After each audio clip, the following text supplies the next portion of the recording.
ಪೂಜೆ ಮಾಡ್ತಾ ಇದ್ರಿ, ವಿಶೇಷವಾಗಿ ಎಲ್ಲಮ್ಮ ದರ್ಶನ ಮಾಡಿದ್ದು, ಇವತ್ತು ಕಪಿಲೇಶ್ವರ ದೇವರು.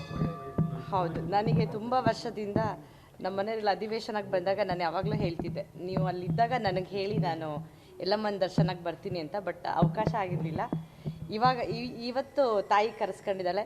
ತಾಯಿ ಸನ್ನಿಧಿಗೆ ಬಂದು ಅವಳಿಗತ್ರ ಎಲ್ಲರಿಗೂ ಒಳ್ಳೇದಾಗಲಿ ಅಂತ ಹೇಳಿ ಬೇಡ್ಕೊಂಡಿದ್ದೀವಿ.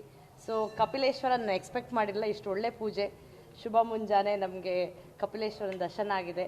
ಸೊ ಎಲ್ಲರಿಗೂ ಒಳ್ಳೇದಾಗಲಿ, ಸರ್ವೇ ಜನ ಸುಖಿನೋ ಭವಂತು ಅಂಥೇಳಿ ಪ್ರತಿಯೊಬ್ಬರಿಗೂ ಒಳ್ಳೇದಾಗಲಿ, ಆ ಕಪಿಲೇಶ್ವರ ಎಲ್ಲರನ್ನೂ ಕಾಪಾಡಲಿ ಅಂತೇಳಿ ಹೇಳಿ.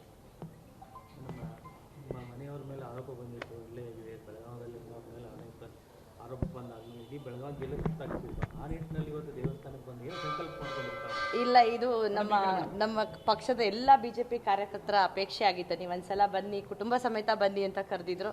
ಸೊ ಅವರ ಅಪೇಕ್ಷೆ ಮೇರೆಗೆ ನಾವಿಲ್ಲಿ ಬಂದು ಪೂಜೆ ಮಾಡಿಸಿ ದರ್ಶನ ಪಡೆದಿದ್ವಿ ಅಷ್ಟೇ, ಬೇರೆ ಯಾವುದೂ ಇದಿಲ್ಲ. Thank you.